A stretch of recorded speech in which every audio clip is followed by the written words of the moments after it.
Before we hear any of the 19 songs I'm going to be sharing with you in this tribute, I want to take you on a short journey.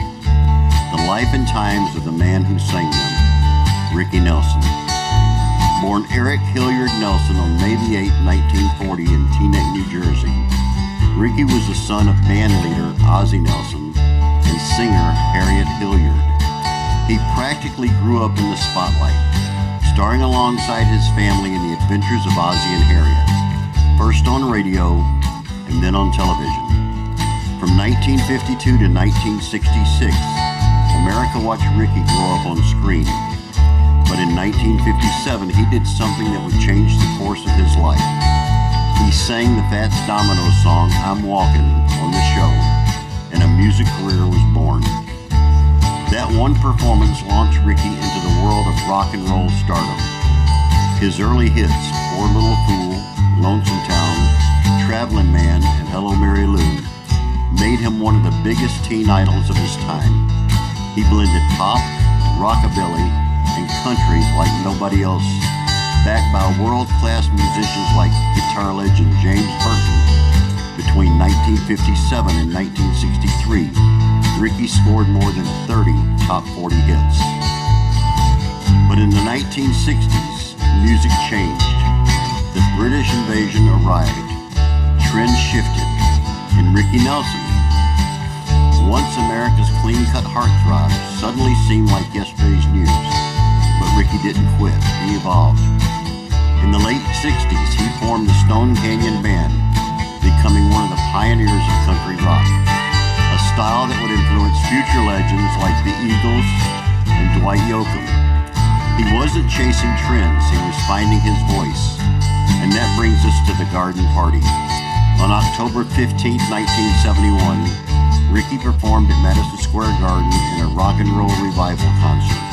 He came out dressed in bell-bottoms and long hair, looking more like the new Ricky, the hippie, than the old teen idol.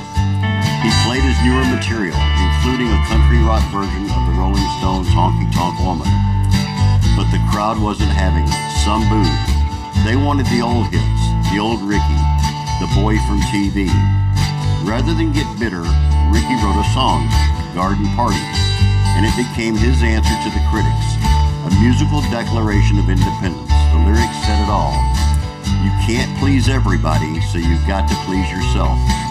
That one line captured a career, a conflict, a man determined to stay true to who he was. He married Kristen Harmon in 1963 and they had 4 children, including Gunnar and Matthew, who went on to form the band Nelson in the 90s. But Ricky's personal life was not always easy. He faced financial struggles, divorce, and the pressures of fame. Still, the music never stopped. Then came tragedy. On December 31st, 1985, Ricky Nelson died in a plane crash on his way to a concert in Dallas. He was just 45 years old. 7 others, including his fiancée Helen Blair, also lost their lives.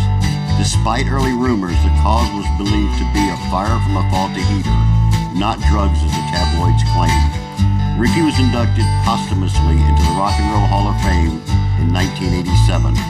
And today he's remembered not just as a teen idol, but as an artist who bridged 2 generations of music from rockabilly to country rock, from the sock hop to the soul. So now as we listen to the songs that I believe tell his story better than any headline ever could, let's remember Ricky Nelson, not for who the world wanted him to be, but for the man he truly was. I'll begin with the song that started it all, and that song is I'm Walking. I'll be right back.